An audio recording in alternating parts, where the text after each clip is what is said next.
মায়াবতী, তাকাও আমার দিকে, চোখ খোলো। আমি ঠিক আছি। আমি আর ব্যথা পাই না। ব্যথা পেতে ভুলে গিয়েছি। এর জন্য নিজেকে দোষী ভেবো না। আমার সমস্ত জখমেই নিষ্ঠুর পৃথিবী আর পৃথিবীর মানুষের জন্য হয়েছে। তোমার এই সামান্য গুলি আমায় মৃত্যু যন্ত্রণা দিতে পারবে না। দুনিয়ার নিকৃষ্ট মানুষের দেওয়া যন্ত্রণা সহ্য করতে করতে এসব সামান্য গুলির ব্যথা আমায় কাবু করতে পারবে না। ভালোবাসা নামক বিশ্রী শব্দ ঘৃণা করি আমি। তোমার ওই বন্দুকে আরও 5টা গুলি আছে। 5টা গুলি আমার বুকের বাঁ পাশে ঢুকিয়ে দাও। আমি যদি বেঁচে থাকি তাহলে মানুষরূপী অমানুষগুলো বাঁচতে পারবে না। শুট করো, বলছি না, শুট করো। বাবা, আমি কিচ্ছু শুনতে চাই না।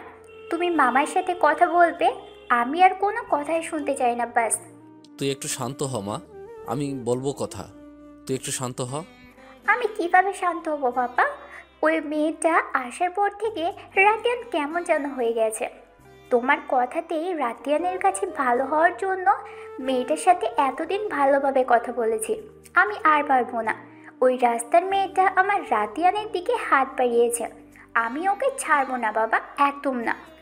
যে কোনো মূল্যে আমি আমার রাতিয়ানকে চাই, সেটা যেভাবেই হোক। রাতিয়ান শুধু আমার। রাতিয়ানকে পেতে আমাকে যদি ওই রাস্তার মেয়েটাকে সরিয়েও দিতে হয়, আমি তাতেও পিছুপা হব না, কিছুতেই না। সৃজিতা মনের মা। ঠাস করে একটি থাপ্পড় পড়ল মনের গালে। ফর্সা গালে থাপ্পড়ের দাগ বসে গেছে একদম। বেয়াদব মেয়ে, এই তোমার শিক্ষা? কাউকে ভালোবাসলে মন থেকে চাইতে হয়, তোমার মতন এভাবে নয়। সৃজিতা জানে তার মেয়ে কেমন জেদি স্বভাবের, আর এই জেদি স্বভাবের জন্য একমাত্র দায়ী হচ্ছে তার বাবা। মনের সব কথাতেই সে হ্যাঁ হোক, সেটা অন্যায়। মায়ের ওপর রেগে মন বলে, তুমি আমাকে মারলে? তুমি আমাকে মারার সাহস কোথা থেকে পাও? সৃজিতা, তুমি যাও এখান থেকে, আমাদের কথার মাঝে তোমার আসার দরকার নেই। মন, তুই শান্ত হ মা, আমি তো বলছি আমি ব্যাপারটা দেখব। হ্যাঁ, তোমার আশকারা পেয়ে মেয়েটা এমন হয়েছে।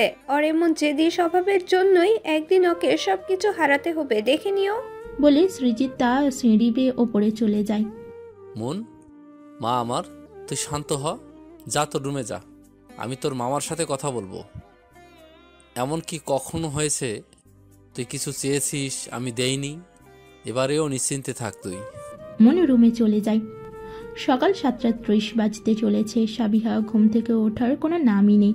যে মেয়েটা প্রতিদিন সকালে উঠে ফজরের নামাজ আদায় করে, তার ওঠার নামই নেই। সে বিছানায় বেঘুরে ঘুমাচ্ছে। সাবিহা, 7:30 বেজে গেছে, উঠছো না কেন? তোমার তো আজকে 8:30 অফিস যেতে হবে, উঠো। এই সাবিহা, উঠবা না?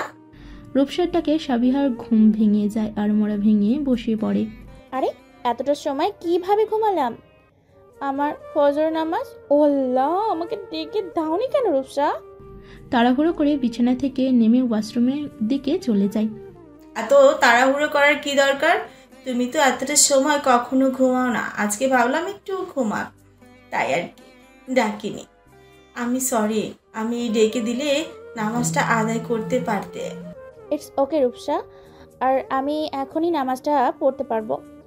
বলে ওয়াশরুমে চলে যায় অজু করার জন্য। তারপর নামাজ পড়ে রূপসা, সাবিহা, সীমা একসাথে ব্রেকফাস্ট করে নেয়। সীমা আপু চলে যায় তার ভার্সিটিতে। সাবিহা আর রূপসা অফিসে যাওয়ার জন্য রেডি হতে শুরু করে। আমি নামাজ শিক্ষা বইয়ে পড়েছিলাম, যদি ঘুমের কারণে নামাজ আদায় দেরি হয়, ঘুম থেকে জেগে যাওয়ার সাথে সাথে নামাজ আদায় করা যাবে। রূপসা হলো, তোমরা আসছো না কেন? আর তুমি কিন্তু অফিসে যাবে, কোনো ফাংশন শোতে না, বুঝলে? এত সাজুগুজুর কি আছে? বুঝি না বাবা। নামাসো, এখন লেট হয়ে যাচ্ছে। সাবিহা, তুমিও না, একটু তো সময় লাগবেই, তাই না? মেয়ে মানুষের একটু সময় লাগেই, বুঝছো? তুমি দাঁড়াও, আর 1 মিনিট, আমি এক্ষুনি আসছি।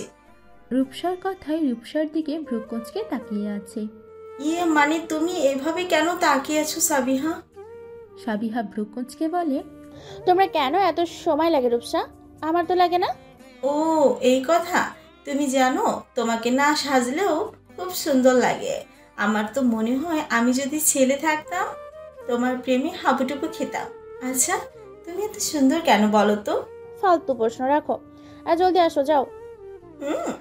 আমি যাচ্ছি, তুমি ধরো, যাও। হাসি বন্ধ করো, জলদি যাও। আর আমি আবার কি ধরবো, ইডিয়েট? সাবিহা, তোমার ফোন বাজতেছে, মনে হয় স্যার কল করেছে। আর তুমি কিন্তু স্যারের মতোই রাগী হয়ে যাচ্ছ সাবিহা। তোমার আর স্যারের কিন্তু অনেক মিল। ফালতু কথা বলবা না। আর এই দেখো, কল স্যার করেনি, রিতা করেছে, বুঝছো? জড়িয়ে ধরে বলে, আরে তুমি রেগে যাচ্ছ কেন? স্যার করেনি তো কি হয়েছে? তোমার ননদিনী তো করছে, তাই না? আমার কি মনে হয় জানো, স্যার মনে হয় তোমাকে বা তোমার প্রেমে পড়ে গেছে। তুমি জানো, তুমি যখন টাঙ্গাইলে অসুস্থ হয়ে 5 ঘন্টা হসপিটালে ছিলে, স্যার কেমন যেন হয়ে গিয়েছিল। পুরোই গোছানো মানুষটা এলোমেলো হয়ে গিয়েছিল, এতটা অস্থির, এতটা ভেঙে পড়তে আমি স্যারকে কখনো দেখিনি। আচ্ছা, শেষ হয়েছে তোমার? স্যার কেন আমায় ভালোবাসবে তুমি জানো না? স্যার আর মন ম্যামের ব্যাপারে, স্যার মনের বাগদত্তা। কতদিন পর ওনাদের বিয়ে হবে, মন আপু নিজে আমাকে বলেছে। আর আমি তোমাকে অনেকবার বারণ করেছি রূপসা, এসব কথা বলবা না কিন্তু। তুমি তো শোনার পাচ্ছি না, গত 2 সপ্তাহ ধরে তোমার মুখে এই কথাগুলোই চলছে। আর কখনো যেন না শুনি। রূপসা যাও, তাড়াতাড়ি রেডি হও। সাবিহা, আমার আরো কি মনে হয় জানো? সাবিহা ভ্রুকচকে রিদ্দাকে কল ব্যাক করতে করতে বলে, আবার কি মনে হয় তোমার? আর তুমি এত কথা কেমনে বলো রূপসা? সিজন ভাই তো আর এমনি এমনি বলে না তোমার কথা। সাবিহা, তুমি আমাকে বাসাল বললা? তোমার সাথে আরি কোনো কথা নেই তোমার সাথে। বলে চলে যেতে নাই। পুনরায় ফিরে এসে বলে, আমার কি মনে হয় জানো সাবিহা, আমার মনে হয় তুমিও স্যারকে ভালোবাসো। তবে রে, তোমাকে তো এবার আমি বলে রূপসাকে ধরতে যায়, কিন্তু রূপসা সে তো বলে এক দৌড়ে পকার পার। এই মেয়েটা আমার চালিয়ে খাবে। হাই হ্যালো, এই বচাল মেয়েটা থেকে রক্ষা করো। বলতে বলতে দিদি তাকে কল করে। হ্যালো সাবিয়া, হুম। কেমন আছিস জান? কি করতেছিস? ব্রেকফাস্ট করেছিস? আরে ভাই, একটা একটা করে প্রশ্ন কর না, এতগুলা প্রশ্নের জবাব কেমনে দিব? আচ্ছা শোন না সাবিয়া, আজকে হাসিবের বার্থডে তো, একটা ছোট্টখাটো পার্টি রেখেছি। তুই, রূপসা আর সীমা আপু সিজান ভাইয়া কে নিয়ে বিকালের আগে আমার বাসায় আসবি তো? দেখ, না আসলে আমি কিন্তু কান্না করব, বলে দিলাম। প্রশ্ন করে উত্তর দেবার সময় দিতে হয় তো নাকি? তুই তো একের পর এক প্রশ্ন করতেই আছিস। আর হ্যাঁ, ইমোশনাল ব্ল্যাকমেইল করবি না কখনো। আর তোর কান্নার ব্যাপারটা অনেক পুরনো হয়ে গেছে। আর হ্যাঁ, অফিসে যাচ্ছি, তোর শয়তান ভাই ছুটি দিলে তো আসবো। আর আমার মনে হয় না ছুটি দিবে। আর যদি ছুটি নিতে পারি, আসবো ইনশাআল্লাহ। হ্যাঁ সাবিয়া, চলো, আমার শেষ। চলো চলো, লেট হয়ে যাচ্ছে। আসছে মহারানী, এখন ওরা লেট হয়ে যাচ্ছে। আচ্ছা রিদিতা, পরে কথা বলবো, অফিসে লেট হয়ে যাচ্ছে। বাই, আল্লাহ হাফেজ। আল্লাহ হাফেজ। আসবি কিন্তু সাবিয়া, না হলে তোর খবর আছে। অফিসে এসে নিজের ডেস্কে বসে নিজের মনে রূপসার বলা কথাগুলো ভেবে চলেছে সাবিহা। তবে কি সত্যিই রাতিয়ান তাকে ভালোবাসে? হ্যাঁ, তুই না সাবিয়া পাগল হয়ে গেছিস। রাতিয়ান স্যার তোকে কেন ভালোবাসতে যাবে? সব থেকে বড় কথা, রাতিয়ান স্যার মন ম্যামকে ভালোবাসে। কয়েকদিন পর তাদের বিয়ে। আমিও না কি যে ভাবি। আচ্ছা, আমি কি তাহলে স্যারকে ভালোবাসি? নিজের মনকে প্রশ্ন করে। তখনই রাতিয়ান নিজের ডেস্কে এসে সাবিহাকে কল করে। মিস সাবিহা, এখনই আমার ডেস্কে আসুন, ফাস্ট। জি স্যার, আমি এখনই আসছি। May I come in sir? Yes, come in. Sir ডেকেছেন? আচ্ছা, আপনি কি একটা কাজও ঠিক মতো করতে পারেন না? সাবিহা মনে মনে বলতে থাকে, এই তো শুরু হয়ে গেছে আমাকে ধমকানো। এইটা পারি না, ওইটা পারি না, এই বেড়াই নাকি আমাকে ভালোবাসে। আমিও কাউকে ভালোবাসি না, আর এই শয়তান বেড়ারে তো আরও না। এই যে আমি আপনাকে বলছি, কোনো কথা বলছেন না কেন? ইডিয়েট কোথাকার! আপনাকে তো বলেই রাখা হয়েছিল ফাইলটা আমার ডেস্কে আমি আসার আগেই পৌঁছে দিবেন। কই ফাইল কই? এই তো স্যার আপনার ফাইল। বিড়বিড় করে বলতে থাকে।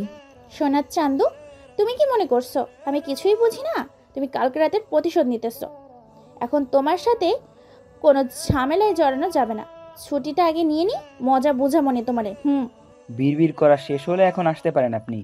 জি স্যার, আসি তাহলে। সাবিহা। রাতিয়ানের মুখে সাবিহা নামটা শুনে আপনা আপনি পাজোড়া থমকে যায়। কেমন যেন অন্যরকম অনুভূতি। এই অনুভূতির নাম কি? আচ্ছা, আমি কি সত্যি স্যারকে ভালোবাসি? ভাবনার মাঝেই নিজের খুব কাছে কারো উপস্থিতি অনুভব করে। রাতিয়ান আবারও ঠিক আগের ন্যায় ডেকে ওঠে সাবিহা। সাবিহা যেন এক ঘোরের মাঝে ডুবে আছে। জি জি স্যার। রাতিয়ান সে যেন তার শুভ্ররাঙা সুহাসীর সেই কাজল কালো আঁখিতেই ডুবে আছে। সেই কাজল কালো আঁখি, যে আঁখি সাবিহার হাসির সাথে তাল মিলিয়ে হাসে। সেই মায়াবী মুখের দিকে তাকিয়ে, যে মুখের দিকে তাকালে প্রেমিক পুরুষ মায়ায় পড়তে বাধ্য। রাতিয়ান তার সুহাসীর কপালে লেপ্টে থাকা কয়েকটা অশান্ত চুল ফোঁ দিয়ে সরিয়ে দেয়। সাবিহার সাথে সাথে চোখ বুজে নেয়। সাবিহা যেন এক শ্বাসরুদ্ধকর পরিস্থিতিতে পড়েছে। শ্বাস প্রশ্বাস যেন খুব দ্রুত চলছে। আর কিছুক্ষণ রাতিয়ান তার কাছে থাকলে সে নিশ্চিত শ্বাসকষ্টে মারা যাবে। নিজেকে বাঁচাতে সে খুব দ্রুত রাতিয়ানের থেকে দূরে সরে যায়। অন্য পাশে ফিরে বুকে হাত দিয়ে দ্রুত শ্বাস নিতে থাকে। সাবিহা এভাবে সরে যাওয়ায় রাতিয়ান যেন ভ্যাবাচাকা খেয়ে যায়। পর মুহূর্তে নিজেকে স্বাভাবিক করে নিয়ে গম্ভীর স্বরে কয়েকটা ফাইল দিয়ে বলে ওঠে, মিস সাবিহা, এই ফাইলগুলো আমি আজকের মধ্যেই চাই। আর হ্যাঁ, কোনো রকম ভুল যেন না হয়। Now get lost. সাবিহা রাতিয়ানের কথা মতো ফাইলগুলো নিয়ে ফিরে আসে নিজের ডেস্কে। পাঁচটা ফাইল দেখে সাবিহা ভ্রু কুঁচকে ফেলে। পর মুহূর্তে রাতিয়ানের ওপরে রাগে জ্বলে ওঠে। শালা খচ্চর বেটা, এতগুলো ফাইল আজকের মধ্যে কিভাবে শেষ করব আমি? ফাইলগুলো শেষ করতে করতেই তো রাত হয়ে যাবে। এখন আমি কি করব? রিতাকে কি বলবো আমি? শয়তান বেটা, তোরা যে আমি কি করবো আমি নিজেও জানি না। শালা ইন্দুর খচ্চর বেটা। অন্যদিকে রাতিয়ান সাবিহার এমন কাণ্ড দেখে হাসতে থাকে। টিফিন আওয়ার সাবিহা প্রাণ চেষ্টা করেও ফাইলগুলো শেষ করতে পারেনি। ব্যর্থ হয়ে গালে হাত দিয়ে ভারাক্রান্ত মনে বসে আছে নিজের ডেস্কে। তখনই তার মনে একটি বুদ্ধির আবির্ভাব হয়। ইয়াহু, আজকে তো আমি ছুটি নিবই। স্বয়ং রাতিয়ানও আটকাতে পারবে না। বলেই কাউকে কল করে। আসসালামু আলাইকুম আঙ্কেল, কেমন আছো?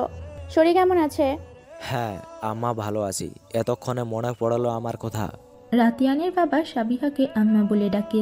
সাবিহার মা মারা যাওয়ার পরে সব থেকে বেশি ভালোবেসেছে এই মানুষটা। আঙ্কেল, কালকে রাতেই তো কথা হলো তোমার সাথে। আচ্ছা বাদ দাও, যেটা বলতে কল করেছি, আমার না আজকে বিকেলে ছুটি লাগবে, বুঝেছো? কিন্তু মনে হচ্ছে না ছুটি পাবো। তোমার এই শয়তান ছেলে দিবে। হাসিব ভাইয়ের বার্থডে পার্টি, আমাকে যেতেই হবে আঙ্কেল। প্লিজ প্লিজ কিছু করো। আচ্ছা আচ্ছা, আমি দেখছি রে বাবা, তুই চিন্তা করিস না। আচ্ছা তুমি একটু হেল্প করো। আচ্ছা পরে কথা হবে আঙ্কেল, বাই, আল্লাহ হাফিজ। 4:45 রূপসা চলে গেছে বাসায়। ও নাকি ছুটি পেয়ে গেছে। একটু আগেই আমাকে বলে গেল জলদি কাজ শেষ করে বাসায় ফিরতে। আচ্ছা আঙ্কেল, কেন কিছু বললো না এখনো? তাহলে কি কিছু করতে পারলো না? হ্যাঁ, ভাল লাগে না। যাই, আমি একবার স্যারের সাথে কথা বলি। স্যার আসবো? আসুন। সাবিহা ভিতরে প্রবেশ করে বলার জন্য শুধু উসখুস করছে। রাতিয়ান বুঝতে পেরে বলে, কিছু বলবেন মিস সাবিহা? জি স্যার, আসলে আমার একটু ছুটির প্রয়োজন ছিল। রাতিয়ানের দিকে ইনোসেন্ট মুখ করে তাকিয়ে দিন। ল্যাপটপে কাজ করতে করতে।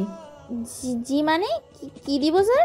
রাতিয়ান ভ্রুকুঁচকে সাবিহার দিকে তাকায়। তারপর স্বাভাবিক ভঙ্গিতে বলে ওঠে, কি আবার ফাইলগুলো দিবেন? নিশ্চয়ই কাজ শেষ তাই ছুটি নিতে আসছেন, তাই না? ফাইলগুলো দিন, আপনার ছুটি। কিন্তু স্যার ফাইলগুলোর কাজ তো শেষ হয়নি। তাহলে আপনি ছুটির জন্য আসছেন কেন? এখানে সময় নষ্ট না করে কাজ শেষ করুন, যান। আর আমাকে আমার কাজ করতে দিন। Okay sir. বলে চলে আসে নিজের ডেস্কে। মনে মনে হাজারটা গালি দিতে ভুলে না সাবিহা। শালা খবিস খচ্চর বেড়া, তুই একটা ইন্দুর, তুই একটা বন্দর, তোরে আমি ইন্দুর মারা বিষ খাওয়াবো, দেখিস। রাত 8টা বেজে গেছে, কিন্তু সাবিহার কাজের শেষ নেই। তার কাজ এখনও শেষ হয়নি। সে তো ধরেই নিয়েছে রিদি তার বাসায় যাওয়া হবে না তার।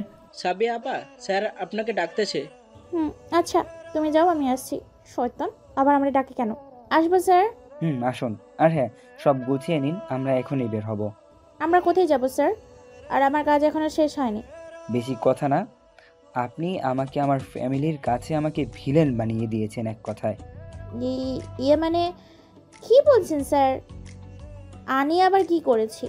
বাবাকে কি বলেছেন আপনি? হ্যাঁ, আমি শয়তান, ছুটি দেই না। ভ্রুকোচকে সাবিহার দিকে তাকিয়ে। জি না স্যার, আমি তো কিচ্ছু বলিনি। ধরা পড়ে যাওয়ার আগে চুরের মতো করে। আপনাকে আমার চেনা আছে, বেশি কথা না বলে সব গুছিয়ে নিন। আপনার কাছে মাত্র 5 মিনিট সময় রয়েছে। জি স্যার, আমি এখনই আসছি। কিন্তু স্যার, আপনি কোথায় যাবেন? রিজিতা বাসায় কেন, আপনার অসুবিধা? জি না স্যার, আমার কোনো অসুবিধা নেই। রাতিয়ান গাড়িতে বসে আছে। 4 মিনিট হবে, কিন্তু সাবিহা রাস্তার পাশেই দাঁড়িয়ে আছে। এমন ভাব করে যেন রাতিয়ানকে চিনেই না। সাবিহার এমন ব্যবহারে রাতিয়ান এবার রেগে যায়, ধমক দিয়ে বলে ওঠে, হ্যাঁ স্টুপিড, আপনাকে কি আমন্ত্রণ করতে হবে গাড়িতে বসার জন্য, নাকি অন্য কিছু? রাতিয়ানের ধমকে সাবিহা ভয় পেয়ে যায়। তাড়াহুড়ো করে গাড়িতে উঠে পড়ে। গাড়িতে উঠে কিছু বলতে যাবে, তখনই রাতিয়ান বলে ওঠে, একদম চুপ, কোনো কথা যেন না শুনি। কিছুক্ষণ যাওয়ার পরে সাবিহা রাতিয়ানকে ধমক উপেক্ষা করে বলে, আপনার ধমকে আমি ভয় পাই নাকি? হ্যাঁ, আপনি শুধু ধমক দেন কেন? এখন কিন্তু আমি আপনার বিয়ে না, তাই একদম ধমক দিয়ে কথা বলবেন না। আর আমি আপনার সাথে কোথাও যাব না, আমি রূপসার সাথে যাব। বুঝতে পেরেছেন আপনি? আমাকে বাসার সামনে নামিয়ে দিবেন। রাতিয়ান রাগী চোখে সাবিহার দিকে তাকায়। আপনাকে বলেছি চুপ থাকতে, আর একটা কথা বললে আপনাকে যে আমি কি করব আমি ভাবতেই পারতেছি না। রাতিয়ানের কথার মাঝেই রূপসার কল আসে সাবিহার ফোনে। হ্যালো সাবিয়া, কোথায় তুমি? এই তো বাসায় আসছি, স্যারের সাথে আছি। তুমি রেডি হও, তোমার তো অনেক লেট হয়, এমনিতেই রাত হয়ে গেছে, আমাদের যেতে হবে। কিন্তু সাবিয়া, আমি আর সিজন তো অলরেডি রিদিতাদের বাড়ির রাস্তায়, আর সীমাপুর কালকে এক্সাম, তাই আসবে না। কি? আমাকে রেখেই চলে যাইতেছো তুমি? আচ্ছা, তুমি রাগ করো না প্লিজ। সিজন এমনভাবে জোর করলো, না করতে পারিনি। আর তুমি প্লিজ স্যারের সাথে রিদিতার বাসায় আসো প্লিজ। স্যার তো রিদিতার বাসায় আসবেন, প্লিজ প্লিজ আসো। আমি দেখেছি, কি করা যায়, ফোন রাখো তুমি। অবশেষে রাতিয়ানের সাথেই সাবিহা যাচ্ছে রিদিতার বাসায়। গাড়ি চলছে নিজ গতিতে। এর মাঝে না সাবিহা কোনো কথা বলছে, না রাতিয়ান ড্রাইভ করছে, আর মাঝে মাঝে আর চোখে সাবিহাকে দেখছে। আর সাবিহা সে তো রাতের শহর দেখছে। কিছুক্ষণের মাঝেই পুরো আকাশ মেঘাচ্ছন্ন হয়ে যায়। পর মুহূর্তে ঝুম বৃষ্টির আগমন। সাবিহা শহর দেখতে এতটাই ব্যস্ত, বৃষ্টির ছিটে ফোঁটা সে যে ভিজে যাচ্ছে সেদিকে খেয়ালই নেই তার। সাবিহা, জানালা লাগিয়ে দিন, বৃষ্টিতে ভিজে যাচ্ছেন। রাতিয়ানের ডাকে সাবিহার ধ্যান ভেঙে যায়। জি জি স্যার, কিছু বলছিলেন? জানালাটা বন্ধ করুন, বৃষ্টিতে ভিজে যাচ্ছেন তো। থাক না একটু স্যার।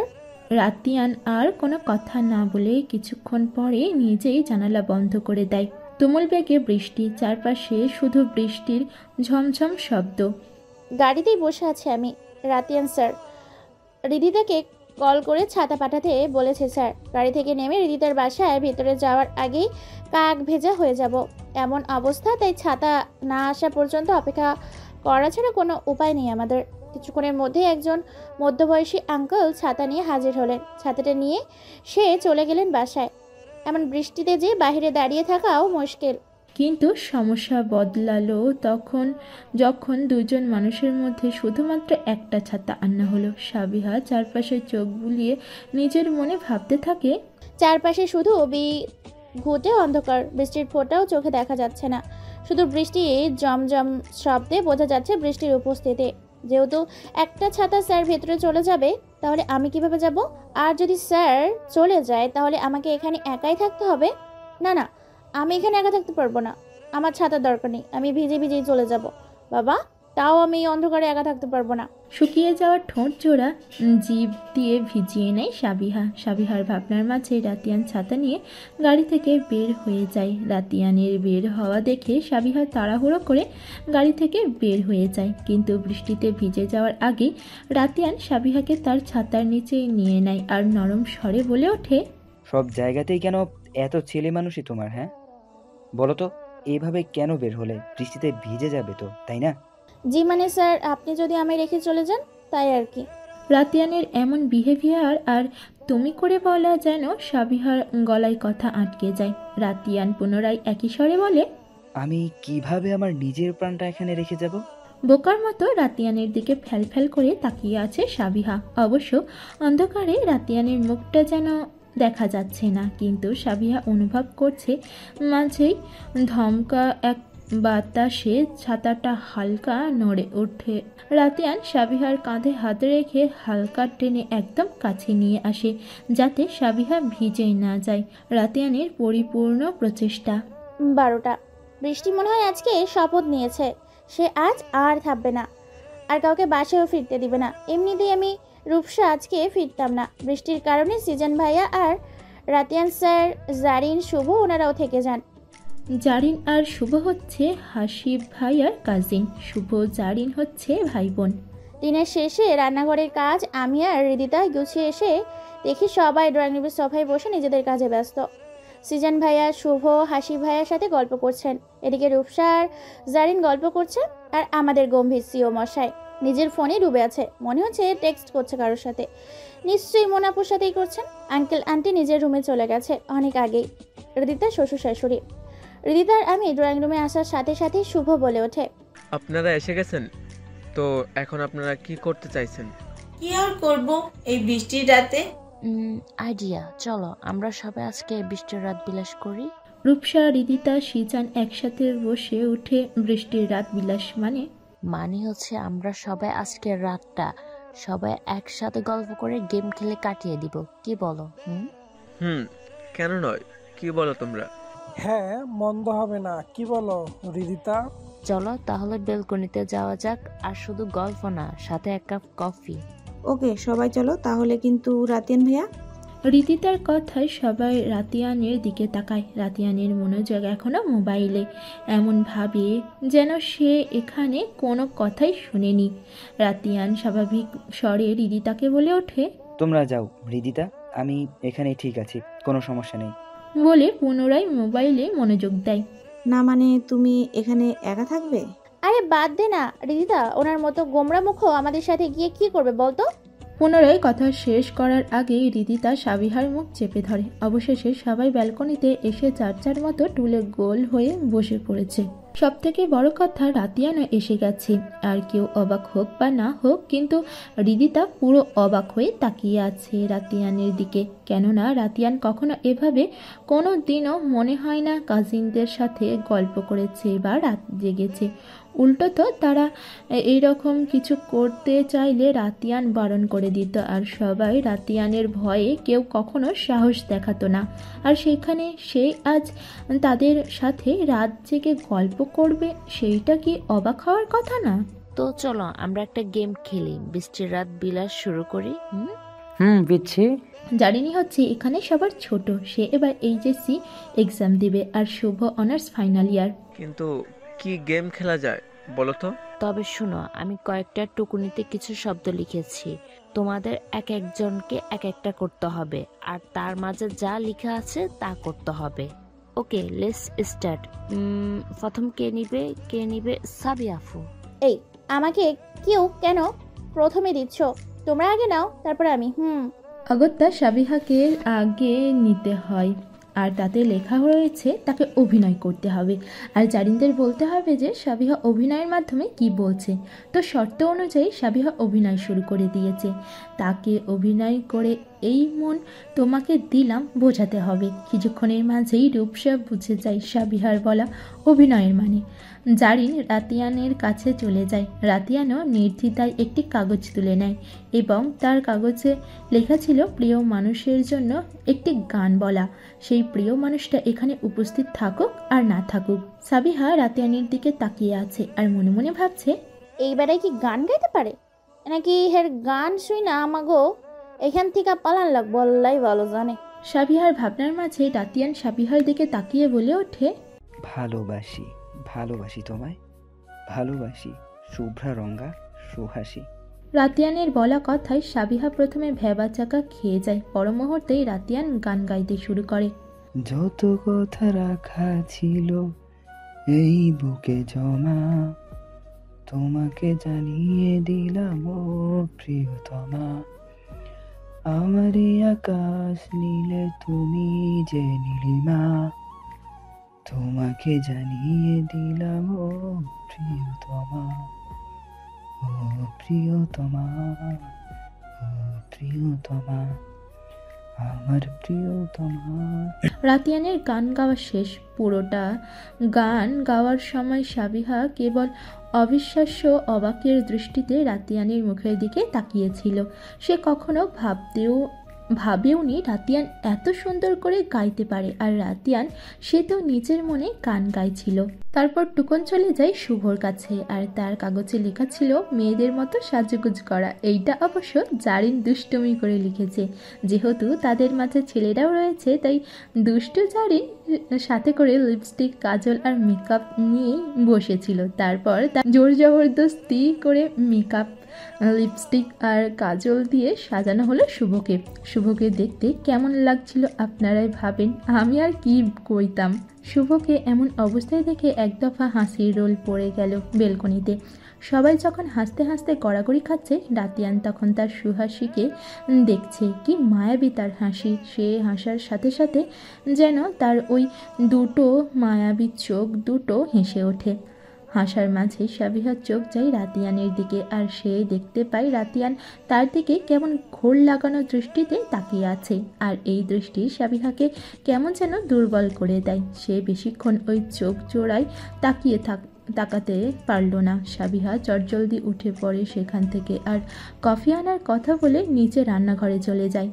বেশ কিছুক্ষণ পরে ধোঁয়া ওঠা কফি নিয়ে হাজির হয় সাবিহা। সবাই কফি খেতে খেতে পুনরায় খেলা শুরু করে। বৃষ্টি কমে গেছে, আর সাবিহাদের খেলা ভোর 5টায় সবাই শুয়ে পড়ে। অবসর সময়ে সিজান চৌধুরী নিজের রুমে বসে বসে বিভিন্ন বই পড়ে সময় কাটায়। বিকেল 5টা সিজান চৌধুরী নিজের ব্যালকনিতে চেয়ারে পেতে বসে বই পড়ছিলেন। কিছুক্ষণ পরে সেখানে নাইম রহমান আসেন।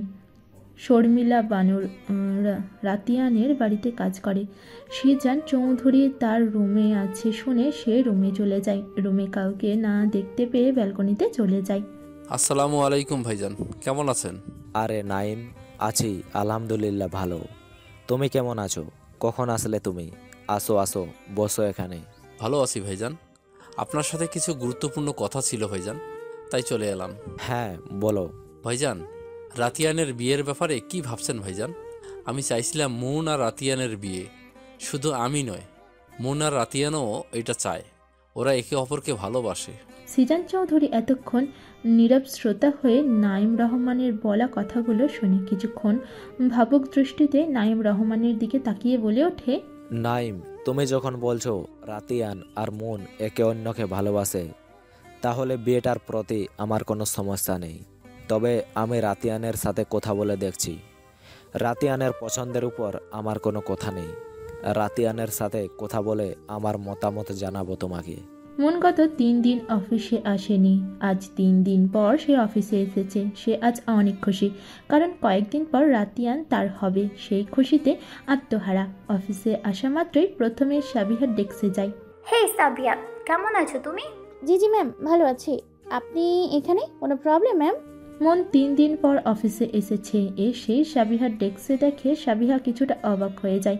এমনিতেই মন কখনোই সাবিহার ডেস্কে আসে না, তবুও হাসার চেষ্টা করে বলে ওঠে, সাবিহা, তোমাকে অনেকবার বলেছি আমাকে ম্যাম বলবো না। নো প্রবলেম, এমনিতে আর মাত্র কিছুদিন পর ম্যাম বলেই ডাকতে হবে। ইউ নো সাবিহা, আমার আর রাতিয়ানের কিছুদিনের মধ্যে বিয়ে, আর আমার বিয়েতে কিন্তু তোমাকে আসতেই হবে। আচ্ছা, তুমি কাজ করো, আমি রাতিয়ানের সাথে কথা বলে আসি। আর এমনিতেও আমি এখন অফিস করতে পারবো না, পার্লার, শপিং, অনেক কিছু কেনাকাটা আছে। আচ্ছা, বাই বাই। মন রাতিয়ানের বিয়ের কথা শুনে সাবিহার অজানা ব্যথায় বুকটা যেন ধক করে ওঠে। নিজের অজান্তেই চোখ থেকে এক ফোঁটা নোনা জল গড়িয়ে পড়ল। এতক্ষণ যেন সাবিহার নিজের মাঝে ছিল না। মন চলে যাওয়ার পরেই সম্বিত ফিরে পায়। চোখের কোণে জল মুছে ভাবতে থাকে, আমার কেন এত কষ্ট হচ্ছে? আমি তো জানতাম রাতিয়ান স্যার মন ম্যামের ভক্তত্বা, তবে আজকে কেন মনে হচ্ছে আমি আমার প্রিয় কিছু হারিয়ে ফেলছি? তবে কি রাতিয়ান স্যার আমার প্রিয় কেউ? আমি কেন কান্না করছি? তবে কি রূপসার কথাই সত্যি? আমি স্যারকে ভালোবাসি। ভিতর থেকে সাবিহার মন যেন উচ্চস্বরে বলে ওঠে, হ্যাঁ হ্যাঁ সাবিয়া, তুই রাতিয়ানকে ভালোবাসিস, তুই ভালোবাসিস রাতিয়ানকে। পর মুহূর্তে সাবিহা বলে ওঠে, তুই কিভাবে রাতিয়ানকে ভালোবাসতে পারিস সাবিয়া? এটা জানা সত্ত্বেও সে অন্য কারোর ভক্তত্বা? রাতিয়ানের সাথে ঈদ তোর কখনো যায়? কখনো রাতিয়ান? আর কোথায় তুই? রাতিয়ানের সাথে তো মনের সাথে যায়, তোর সাথে যায় না সাবিহা। তুই যে বড্ড বড় ভুল করে ফেলেছিস সাবিহা, বড্ড বড় ভুল। তখনই ডেস্কে রূপসা আসে। সাবিহা নিজের চোখের জল মুছে নেয়। রূপসা এসে সাবিহাকে জড়িয়ে ধরে বলে ওঠে, সাবিহা, সাবিহা, জানো কি হয়েছে? আরে তুমি না বলে কিভাবে জানবো? বলো নাই তো আগে, বলবে তাই না? জানো, সিজানকে দেখা করতে বলেছে বাবা। বাবা যখন দেখা করতে বলেছে আমি 100% শিওর বাবা আমাদের মেনে নিবে। সাবিহা, আমার যে কি খুশি লাগছে, কি বলবো তোমায়। এটা তো খুব ভালো কথা। তাহলে তো খুব জলদি তোমাদের বিয়ের দাওয়াত পাবো আমরা, তাই না? তা কবে দাওয়াত পাবো বলো বলো? যা সাবিহা, তুমিও না খুব বাজে। রূপসা চলে যাওয়ার পরেই সাবিহার অবাধ্য চোখ জোড়া রাতিয়ানকে দেখার জন্য রাতিয়ানের কেবিনের দিকে চলে যায়। আর সে দেখতে পায় রাতিয়ান আর মন একে অপরকে জড়িয়ে ধরে দাঁড়িয়ে আছে। এই দৃশ্য দেখার পরে সাবিহা যেন নিজের নিয়ন্ত্রণ হারিয়ে ফেলে, আর সেখানে দাঁড়িয়ে থাকতে না পেরে দৌড়ে ওয়াশরুমে চলে যায়। কিছুক্ষণ কান্না করে চোখে মুখে পানির ছিটা দিয়ে নিজের ডেস্কে চলে আসে। রাতিয়ানের কেবিনে মন আর রাতিয়ান কাউকেই তখন দেখতে পারে না। কেবিনে মন আর রাতিয়ান কেউ ছিল না কেবিনে। কিছুক্ষণ পরেই মনে রেগে সাবিহার ডেস্কে আসে। মনকে দেখেই সাবিহা দাঁড়িয়ে যায়। মন সাবিহার সামনে এসেই সাবিহাকে ঠাস করে থাপ্পড় লাগায়। সাবিহার ফর্সা গালে থাপ্পড়ের দাগ ঝেপে যায় স্পষ্ট। সাবিহা যেন নিজের বাকশক্তি হারিয়ে ফেলেছে। বোকার মতো মনের দিকে ফ্যাল করে তাকিয়ে আছে। সে যেন কোনো কথা বলার পরিস্থিতিতেই নেই। মন তখন বলতে শুরু করে, তোর মতো মেয়েদের আমার চেনা আছে। তোরা রাতিয়ানদের মতো বড়লোক ছেলেদের নিজের রূপ দেখিয়ে নিজের জালে ফাঁসিয়ে বিয়ে করে রাজত্ব করতে চাস, তাই তো? তোদের মতো রাস্তার মেয়েদের আমার ভালো মতোই চেনা আছে। না, তোর সাথে অনেক ভালো ব্যবহার করে ফেলেছে। আর না, তোদের মতো মেয়েরা সুযোগ খুঁজে বেড়ায়। শুনে রাখ, রাতিয়ান আমার। রাতিয়ান শুধু আমার, আর রাতিয়ানের উপর শুধু আমার অধিকার, আর কারণ না। তুই প্রথমে আঙ্কেলকে ইমোশনাল ব্ল্যাকমেল করে তার সাহায্যে এখানে জব নিয়ে আছিস। এখন রাতিয়ানকে ফাঁসিয়ে পুরো সম্পত্তি হাতাতে চাস, তাই তো? আমি থাকতে সেই স্বপ্ন কখনো পূরণ হবে না। আরও অনেক খারাপ ভাষায় কথা বলতে থাকে। সর্বশেষে বলে, আজকের পর আমি যেন তোকে অফিসে না দেখি। তোকে লাস্ট ওয়ার্নিং দিয়ে দিলাম। কথাগুলো বলে রাগে ফোঁস করতে করতে চলে যেতে গেলে দরজার পাশে রূপসাকে দেখতে পায়। তারপর সে অফিস থেকে বের হয়ে যায়। সাবিহা যেন পাথর হয়ে গেছে মনের বলা কথাগুলো যেন সাবিহাকে ভিতর থেকে ভেঙে গুঁড়িয়ে দিয়েছে। মনকে কিছু বলার মতো ভাষা যেন তার জানা নেই। শুধু দু চোখ গড়িয়ে অশ্রু ঝরছিল। নিজেকে ঠিক রাখতে না পেরে সাবিহা পড়ে যেতে নিলে রূপসা গিয়ে ধরে নেয়, তারপর চেয়ারে বসিয়ে দেয়। মনের সব কথাগুলো রূপসা শুনেছে। একটা মেয়ে হয়ে অন্য একটা মেয়ের সম্পর্কে এত নিচু ভাবনা কিভাবে রাখতে পারে সেটা মনকে না দেখলে রূপসা বুঝতেই পারত না। রূপসাকে জড়িয়ে ধরে সাবিহা হাউমাউ করে কেঁদে চলেছে। রূপসা সে যেন সান্ত্বনা দেওয়ার কোনো ভাষাও হারিয়ে ফেলেছে। কিছুক্ষণ পরে সাবিহা রূপসাকে বলে ওঠে, তুমি যাও রূপসা, আমি একটু একা থাকতে চাই প্লিজ। কাউকে কিছু না বলে সাবিহা অফিস থেকে বের হয়ে যায়। রাতিয়ান তখন অফিসে আসে। কিছুক্ষণ পরে একটি ফাইলের জন্য সাবিহাকে ডাকে। তখন কদম এসে বলে, সাবিয়া ম্যাম তো চলে গেছেন। সাবিহাকে অফিস থেকে বের হতে কদম দেখেছিল শুধু। চলে গেছেন মানে? চলে গেছেন কেন? উনি কার কথাতে গিয়েছেন? এটা তো আমি বলতে পারবো না স্যার। ও আচ্ছা, তুমি যাও, আমি দেখছি। সাবিহা যেন চলে গেল ওনার কি শরীর খারাপ করছিল।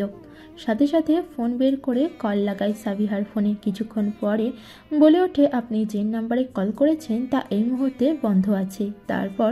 তারপর সে একটা টেক্সট দেখতে পায় সাবিহার, যেটাতে লেখা ছিল, ফাইলটা আপনার ডেস্কের ড্রয়ারে রাখা আছে। এসএমএসটা বেশ কয়েকবার দেখে নেয় রাতিয়ান। রূপসাকে কেবিনে ডেকে পাঠায়। আসবো স্যার? আসুন। রূপসা কেবিনে আসার পরে সাবিহার কথা জিজ্ঞেস করলে রূপসা বলে, স্যার আমি জানি না কেন চলে গেছে। তারপর রূপসা চলে যায়। রাতিয়ান মুহূর্তেই কয়েকবার সাবিহার ফোনে ট্রাই করে প্রতিবার শুধু সুইচ অফ বলছে। রাত 8টা থেকে দাঁড়িয়ে আছে রাতিয়ান। এখন 11টা বাজতে চলেছে। সাবিহাকে এক পলক দেখার জন্য সাবিহা বাসার নিচে গাড়িতে হেলান দিয়ে দাঁড়িয়ে আছে। দৃষ্টি তার ব্যালকনিতে সীমাবদ্ধ। রাতিয়ান অনবরত কল করছে সাবিহাকে, কিন্তু তখন থেকে এখন পর্যন্ত যতবারই কল করেছে প্রতিবারই ফোন বন্ধ দেখাচ্ছে। অবাধ্য চোখ জোড়া যেন তার প্রিয় মানবীর ওই স্নিগ্ধ মুখটা দেখার জন্য মরিয়া হয়ে উঠেছে। কিন্তু হাই, ওই পাষাণ মানবীর দেখা কি আর পাওয়া যায়? এক রাস তৃষ্ণা নিয়ে ফিরে আসতে হয় তাকে। বাসায় ফিরে রাতিয়ানের অবাধ্য মনটাকে সে কিছুতেই নিজের কাছে ধরে রাখতে পারছে না। তাই অবাধ্য মনটা যেন বারবার চলে যাচ্ছে তার সুহাসীর কাছে। নিজেকে পাগল পাগল লাগছে তার। নিঃশ্বাসটা যেন বন্ধ হয়ে যাচ্ছে। মন বলছে তাকে এক পলক দেখতে পারলে তুই বেঁচে যাবি রাতিয়ান, শুধু এক পলক। ভালোবাসা ঠিক এমনি কাউকে পূর্ণতা দেয়, আবার কাউকে একদম নিঃস্ব করে দেয়। ভালোবাসা যেমন মানুষকে বাঁচতে শেখায়, তেমন ভালোবাসাই মানুষকে মৃত্যুর দিকে ঠেলে দেয়। ভালোবাসার মানুষটাকে এক পলক দেখার মাঝেও যেন শান্তি রয়েছে। রাতিয়ান সাবিহাকে পরপর 3বার কল করার পর যখন সাবিহার ফোন বন্ধ দেখালো, তখন তার মনে অজানা ভয় কাজ করতে শুরু করে। তখনই রূপসাকে কল করে প্রথমবার বেজে কেটে যায়। 2বারে রূপসা কলটা রিসিভ করে। হ্যাঁ রূপসা। তাড়াহুড়ো করে বলে ওঠে, জি স্যার, আপনি এত রাতে কল করেছেন কেন? কোনো সমস্যা হয়েছে স্যার? নিজেকে স্বাভাবিক করে গম্ভীর স্বরে বলে ওঠে, না কোনো সমস্যা নেই। মিস সাবিহা কোথায়? ওনাকে ফোনে পাওয়া যাচ্ছে না। অফিস থেকে কাউকে কিছু না বলে চলে আসছে। এভাবে ওনার মন মর্জিতে তো আর আমার অফিস চলবে না, তাই না? স্যার, সাবিহা তো অসুস্থ, আর সাবিহার মন মর্জিতে আপনার অফিস চলবে কেন? স্যার চলবে তো মুন ম্যামের কথায়। লাস্টের কথাগুলো অমনি বলে ওঠে রূপসা। রাতিয়ান সাবিহার অসুস্থতার কথা শুনে ব্যস্ত হয়ে পড়ে। একসাথে অনেকগুলো প্রশ্ন করে ওঠে। কি হয়েছে সাবিহার? কেমন আছে এখন? ডাক্তারের কাছে গিয়েছিল নাকি? ব্লা ব্লা। সে যেন রূপসার বলা শেষের কথাগুলো শুনতেই পায়নি। স্যার এত ব্যস্ত হওয়ার কিছু নেই। হালকা জ্বর হয়েছিল, ওষুধ খাইয়ে দিয়েছি, জ্বর কমে গেছে, এখন ঘুমাচ্ছে। কিন্তু স্যার আপনি এত ব্যস্ত হচ্ছেন কেন? সাবিহাকে কি ডেকে দিব স্যার? না তার দরকার নেই। আচ্ছা রাখছি। রূপসা ওনার খেয়াল রাখবেন। গম্ভীর স্বরে বলে ওঠে, সাথে সাথে কল কেটে দেয়। রাতিয়ান কল কেটে দেওয়ার পর রূপসা কিছুক্ষণ সাবিহার ঘুমন্ত মুখের পানে তাকিয়ে বলে, বলছিলাম না স্যার সাবিহাকে ভালোবাসে, সেটা আজকে আবারও প্রমাণ হয়ে গেল। স্যারের পাগলামি আবারও প্রমাণ করে দিল। এদিকে রাতিয়ান রাতের ডিনারটাও করেনি। ব্যালকনিতে বসে সাবিহার ছবি দেখতে দেখতে দীর্ঘশ্বাস ফেলে বলে ওঠে, ওহ আমাকে পাগল করে আমার ঘুম কেড়ে নিয়ে তুমি কি সুন্দর করে ঘুমাচ্ছ সুহাসী। এর শোধ তো আমি নিবই। ছবিটার দিকে তাকিয়ে থেকে যেন তাকে দেখার তৃষ্ণা মেটানোর বৃথা চেষ্টা করছে। এইভাবে রাতটা পার করে দেয় রাতিয়ান। সাবিহা তুমি আরেকবার ভেবে দেখো।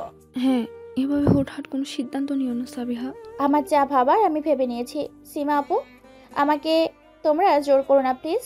কিন্তু তোমার কলেজ লেখাপড়াটা কি করতে চাইছো না তুমি? মাথা ঠান্ডা করে ভেবে দেখো কিভাবে কি করবে তুমি।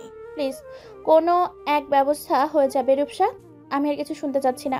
কাঁদো কাঁদো মুখ করে বলে ওঠে সাবিহা। তার কি কষ্ট হচ্ছে না? কিন্তু সে নিরুপায়, তার পক্ষে আর সম্ভব না, কিছুতেই না। আচ্ছা তুমি যা ভালো মনে করো, তাহলে আমি আসছি, বাই। রূপসা চলে যায় অফিসে। আচ্ছা আমিও আসছি সাবিহা, নিজে খেয়াল রেখো, আল্লাহ হাফেজ। সীমা চলে যায় ভার্সিটিতে। সাবিহা তখন ধাপ করে ফ্লোরে বসে পড়ে। তার পক্ষে এখন আর নিজেকে শক্ত রাখার মতো কোনো শক্তি সে আর পাচ্ছে না। কালকে মনের বলা কথাগুলো সাবিহাকে ভিতর থেকে একদম ভেঙে গুঁড়িয়ে দিয়েছে। মনের বলা প্রতিটা কথা এখনও সাবিহার কানে বেজে চলেছে। মনের বলা কথাগুলো আর রাতিয়ানের কথা মনে করে সে কান্না করতে থাকে। রাতিয়ান ভেবেছিল আজকে তার সুহাসীকে মন ভরে দেখে তার তৃষ্ণার্থ চোখ জোড়াকে প্রশান্তিতে ভরিয়ে দিবে, কিন্তু অফিসে এসে নিজের ডেস্ক থেকে পাশের ডেস্কে তাকিয়ে দেখে কেউ নেই। কিছুক্ষণ অপেক্ষা করার পরে কদমকে ডেকে পাঠায় রাতিয়ান। কদম আসলে সাবিহার কথা জিজ্ঞেস করার সাথে সাথে কদম একটা খামে মোড়ানো কাগজ দেয়। রাতিয়ান কাগজের ব্যাপারে কিছু জিজ্ঞেস করলে কদম বলে, আমি বলতে পারবো না সাহেব, এটা আমাকে রূপসা ম্যাম দিয়েছে, আপনাকে দিতে বলেছে। আচ্ছা আপনি যান, আমিই দেখছি। খামটা খুলে যা দেখলো তাতে তার চোখ দুটো রাগে লাল হয়ে উঠল। হাত দুটো মুষ্টিবদ্ধ করে নিল। হাতের কাছে থাকা ফাইলগুলো নিয়ে ঠেল মেরে যত রাগ সব যেন ফাইলগুলোতে মেটানোর চেষ্টা, তাতেও যেন তার রাগের কোনো কমতি হলো না। সাথে সাথেই রূপসাকে ডেকে পাঠালো তার কেবিনে। এটা কি মিস রূপসা? প্রচণ্ড রেগে রক্তচক্ষু নিয়ে সেই খামটা দেখিয়ে বললে রাতিয়ানকে এমন রাগান্বিত হতে দেখে রূপসা ভয় পেয়ে যায়। ভয়ে ভয়ে বলে ওঠে, সাবিহার রিজাইন লেটার স্যার। সকালে রূপসার সীমা সাবিহাকে জবটা ছাড়তে না করছিল, কিন্তু সাবিহা আর চায় না এখানে জব করতে। যেহেতু কালকে মনের বলা কথাগুলো সব রূপসা শুনেছিল, তাই আর তাকে জোর করেনি। সাবিহার আত্মসম্মানের দিকে ভেবেই রূপসা আর সাবিহাকে জোর করেনি। রাতিয়ান রাগে তার চেয়ারে এক লাথি মারে, সাথে সাথে চেয়ারটা ছিটকে দূরে সরে যায়। রূপসা ভয়ে কেঁপে ওঠে। রাতিয়ান বলতে শুরু করে, 5 মিনিটের মধ্যে ওনাকে অফিসে চাই। আরও কিছু কথা বলে দেওয়ালে শরীরের সর্বশক্তি প্রয়োগ করে একটি পাঞ্চ করে, সাথে সাথে হাতের আঙুলগুলো ধেপড়ে যায়।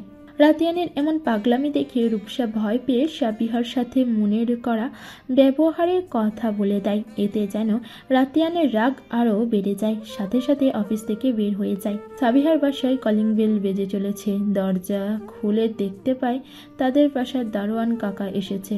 আরে কাকা, তুমি আসো, ভেতরে আসো। না না, ভেতরে যাও না। তোমার সাথে কে যেন দেখা করতে আসছে, নিচে তোমার জন্য দাঁড়িয়ে আছে।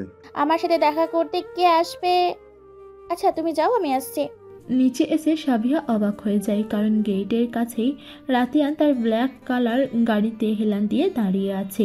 ব্ল্যাক কালি অফিসিয়াল ড্রেস আপ দেখে বোঝা যাচ্ছে সে অফিস থেকে এখানে এসেছে। এক দৃষ্টিতে তাকিয়ে আছে সাবিহা। সাবিহা যেন আরেক দফা তার প্রেমে পড়ে গেল, কিন্তু পর মুহূর্তে চোখ সরিয়ে নিল সাবিহা। তারপর গিয়ে রাতিয়ানের সামনে দাঁড়ালো। রাতিয়ান সাথে সাথে রিজাইন লেটারটা সাবিহাকে দেখিয়ে গম্ভীর স্বরে বলে ওঠে, মিস সাবিহা, এটা কি? Resign letter. সাবিহা সোজা সাপটা জবাব। রাতিয়ান নিজের রাগ অনেক কষ্টে দমিয়ে রেখে বলে, রিজাইন লেটার কেন? আমি আপনার রিজাইন লেটার অ্যাকসেপ্ট করছি না। অফিসে চলুন। আমি জবটা করতে চাইছি না স্যার। কেন? এবার যেন রাতিয়ানের ধৈর্যের বাঁধ ভেঙে যায়। ধমকে উঠে বলে। সাবিহা রাতিয়ানের ধমকে ওঠায় সাবিহা ভয় পেয়ে যায়। চোখ দুটো ছলছল করে ওঠে। পরক্ষণে সাবিহা কেঁদে দিয়ে চিৎকার করে বলে ওঠে, আপনারা কি পেয়েছেন? আমায় একজন যা না তাই বলে অফিস ছাড়তে বলবেন, আর একজন এসে অফিসে যেতে বলবেন। আমি চাই না আপনার অফিসে জব করতে। আপনার আশেপাশেও আমি থাকতে চাই না। প্লিজ আমায় জোর করবেন না স্যার। বলে চলে যেতে নিলেই রাতিয়ান হাত ধরে নেয়। আপনার থেকে আরেকটি কথাও আমি শুনতে চাচ্ছি না মিস সাবিহা। আপনি এখন এই মুহূর্তে অফিসে যাবেন। রেগে থাকার পরেও নরম স্বরে বলে। সাবিহা চোখের জল মুছে হালকা রাগ দেখিয়ে বলে ওঠে, হাতটা ছাড়ুন স্যার। আপনি আমাকে জোর করতে পারেন না। আমাকে জোর করার আপনি কে? কেউই না, তাই তো? আমার ওপর জোর করার কোনো অধিকার নেই আপনার। অধিকার? অধিকার? অধিকার চাই, তাই তো? অধিকার লাগবে? আপনার অধিকার লাগবে? চলুন আমার সাথে। বলেই হাত টেনে গাড়িতে বসিয়ে দেয়। স্যার কি করছেন? আমি আপনার সাথে কোথাও যাব না, বাসায় যাব আমি। সাবিহা কান্না করতে করতে বলে রাতিয়ানকে। সাবিহা এখন ভীষণ ভয় লাগছে। রাতিয়ানের রাগ সে দেখছে, কিন্তু এমনভাবে রাগতে কখনো দেখেনি। সাথে সাথে রাতিয়ান গাড়িতে উঠে বসে। সাবিহাকে কান্না করতে দেখে ধমকে উঠে বলে, চুপ! আর একটি কথা বললে আর কান্নার আওয়াজ আসলে একদম মেরে ফেলে দিব। রাতিয়ান ধমকে ওঠায় সাবিহা চুপ হয়ে যায়। শব্দহীন কান্না করতে থাকে। রাতিয়ান কাউকে কল করে বলে ওঠে, হ্যাঁ, তোমরা চলে আসো। 15 মিনিট পরে সাভারের চৌরাস্তায় গিয়ে গাড়ি থামে। রাতিয়ান এসে গাড়ি থেকে নামতে বললে সাবিহা চুপটি করে গাড়িতেই বসে থাকে। রাতিয়ান হাত ধরে নামিয়ে নিয়ে হাত ধরে টেনে নিয়ে রাস্তায় হাঁটতে থাকে। সাবিহা এখন আর কিছু বলছে না। পলক বিহীন দৃষ্টিতে তাকিয়ে আছে রাতিয়ানের হাতের দিকে, যে হাত দিয়ে ধরে রেখেছে সাবিহার হাতখানা। প্রিয় মানুষের সাথে হাতে হাত রেখে সামান্য হলেও তো পথ চলতে পারছে, এর থেকে বড় পাওয়া কি হতে পারে?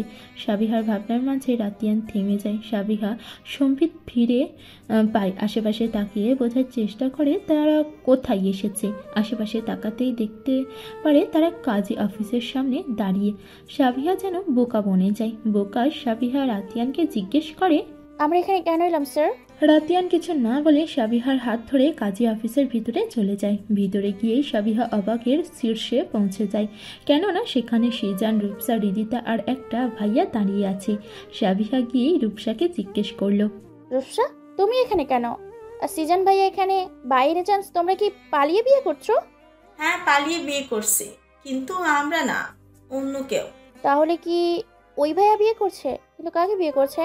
সেই অচেনা ছেলেটাকে দেখিয়ে বলে ওঠে। রাতিয়ান দাঁড়িয়ে সাবিহার বোকা বোকা কথা শুনছিল, হঠাৎ ধমকে উঠে বলে, একদম চুপ, আর একটা কথা না। এই আসছে, আপনার ধমক একদম ভয় পাই। আর কিছু বলতে যাবে, রাতিয়ানের দিকে তাকিয়ে আর বলতে পারি না। কিছুক্ষণ পরে কাজী সাহেব এসে নিজের চেয়ারে বসতে বসতে বলে ওঠে, পেপারস রেডি, আপনারা সাইন করলেই হয়ে যাবে। পেপারস রেডি করার জন্য সিজনটা বলে রেখেছিল। সাথে সাথে পেপারসটা রাতিয়ান নিয়ে সাবিহাকে সাইন করতে বলে। সাবিহা যেন আকাশ থেকে পড়ছে। আমি কেন সাইন করব? আমি কেন সাইন করব রূপসা?